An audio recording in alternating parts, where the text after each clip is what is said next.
Mga sangkay, mayroon pong pandaigdigang balita ngayon, no? Ito po ay good news actually, na may kasamang bad news. Kasi bababa po yung presyo ng oil sa world market, mga sangkay, ngayon ng mataas, no, na level. Kaya nga lang, may bad news.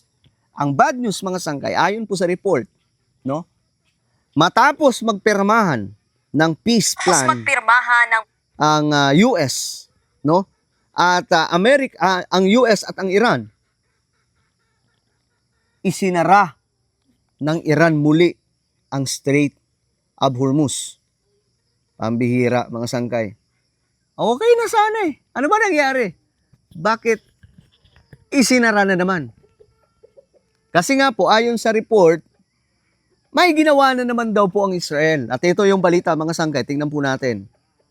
Matapos magpirmahan ng peace plan, tila hindi na naman nagkasundo ang Amerika at Iran dahil sa isinara muling Strait of Hormuz. Ayan naman.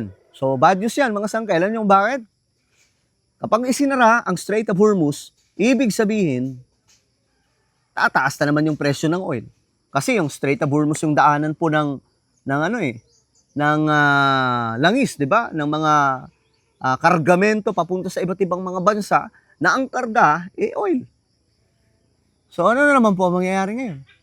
Di ba? Problemado na naman yung buong mundo, mga sangkay. At ano na naman ang mangyayari?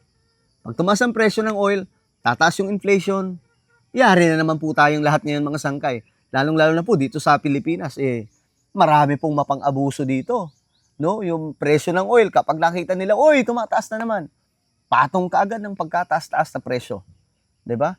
So, ano ba nangyari? Bakit isinara ang Strait of Hormuz?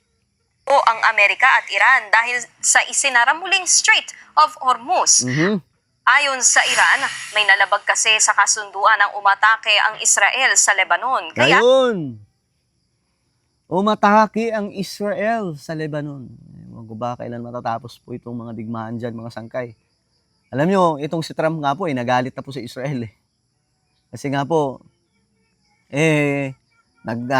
nagagawa ng kasunduan itong Iran at Amerika.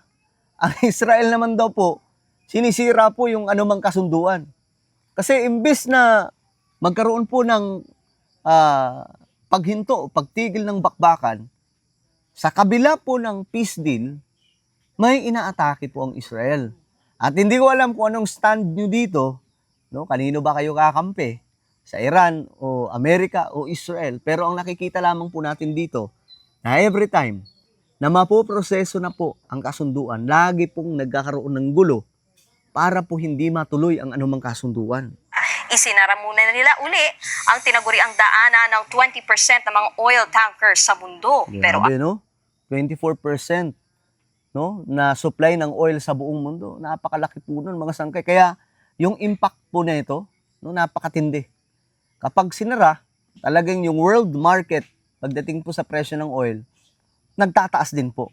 Kasi nagkukulang ng supply, mahigpit yung supply ng oil. So nagtataas po sila, mga sangkay. So wala ganun talaga, no? Parang alam nyo na, maiisip mo na lang, ganun lang pala makontrol ang buong mundo, no? Pahintuin mo lang yung daloy ng oil, kaya nang kontrolin yung mga bansa. O kagaya po ng nangyayari ngayon, mga sangkay. uli ang tinaguriang daanan ng 20% ng mga oil tankers sa mundo. Pero ayon naman sa Amerika, nananatiling bukas ang Strait of Hormuz. So sabi nila, bukas.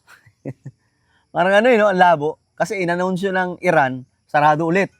Tapos sasabihin ng Amerika, hindi, bukas yung Strait of Hormuz. Alam nyo, nagalit na po dito si Trump, nakaraan lamang, mga sangkay, dahil sa ginawa ng Israel. Talagang pinagalitan si Netanyahu ni President Donald Trump. Dahil hindi na nga po niya nagugustuhan ang ginagawa ng Israel. At ako, mga sangkay, alam ko naman na kumbaga, given na sila po yung tinaguri ang bayan ng Diyos. Pero may mga actions po talaga yung Israel na talagang hindi mo na alam kung paano ka tatayo sa prinsipyo na ginagalawan po nila, mga sangkay. No? Kasi every time na magkakaroon, pansinin nyo to every time na magkakaroon ng kapayapaan, bigla pong uusbong yung digmaan kasi may inatake na naman po ang Israel. 'Di ba mga sangkay, parang ayaw po nila ata matapos 'tong gulong 'to, 'no? Parang forever na po tayo ano dito mga sangkay, pambihira. Tuyang nasa Switzerland si US Vice President J.D. Vance para pag-usapan ang issue sa Strait of Hormuz at ang gulo sa Lebanon. Noong June 14, pumirma ang leader ng Iran at Amerika sa Memorandum of Understanding para tuluyang itigil ang giyera. Mga kapatid, Okay. So ayun mga sangkay, ito yung ganap. So hindi ko alam kung iaano pa 'to, 'no? Ahantong pa ba 'to sa kumbaga kapayapaan mga sangkay, itong nangyayari ngayon kasi may peace deal, masisira, tataas na naman yung presyo ng oil. Eh may good news pa naman mga sangkay dito sa Pilipinas nga eh. Ang sabi po sa balita, bababa from 9 pesos to 11 pesos ang ibabagsak ng presyo ng diesel at iba pang mga oil. So, napakagandang balita mga sangkay, pero ang kasunod po niyan, yung bad news.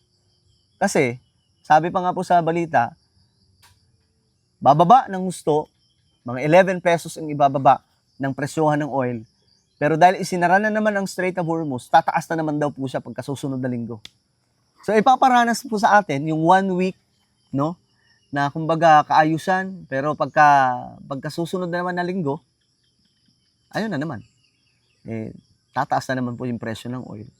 Nakakalungkot lang mga sangkay kasi syempre sa Pilipinas, alam naman po natin kung gaano kahirap mabuhay sa ating bansa, no? Yung mga nagmumotor, yung mga nagji-jeep, yung mga nagtataxi, syempre nangangailangan sila ng oil. Kung mataas yung presyo ng oil, papaano na mga sangkay? Papaano po yung hanap buhay po nila? Kulang na po yung kita mga sangkay. Tapos plus pa itong presyo ng bilihin, napakamahal. 'Di ba? So talagang nakakalungkot itong nangyayari ngayon sa ating mundo. At para lamang po malinaw sa inyong lahat, hindi lamang po ito sa Pilipinas. Pandaigdigan po ito. No, itong problemang to ay hindi lang po sa Pilipinas kasi baka iniisip ng iba, sa Pilipinas lang tayo ganyan. Hindi po. Ang bihira. Buong mundo nakakaranas po na ito ngayon. No, globally, nangyayari po itong problema pagdating po sa presyo ng oil. Ang problema sa ating bansa, wala naman po tayo gaanong source ng oil, 'di ba? Mga sangkay, di sana kung noon pa nagpatayo ng mga planta, di sana mayroon po tayo sanang mapagkukunan ng source ng oil. Nga lang, wala mga sangkay. Wala nga po tayo gaanong mga imbakan ng oil na just in case may emergency, mayroong ipoprovide yung ating pamahalaan na ganun. 'Di ba? Well, ipagdasal po natin ang ating bansa at ang buong mundo mga sangkay. Talagang namang hindi ko alam kung anong ginagawa po ng world leaders, bakit paulit-ulit na lamang po ito nangyayari. Tigil ngayon, bakbakan bukas. Tigil ngayon, banatan na naman po bukas, parinigan na naman po mga sangkay. So, parang wala na pong katahimikan, ano? Well, ano po ang inyong opinion? Comment down below. Huwag niyo pong kalimutan na i-subscribe yung ating YouTube channel. God bless everyone.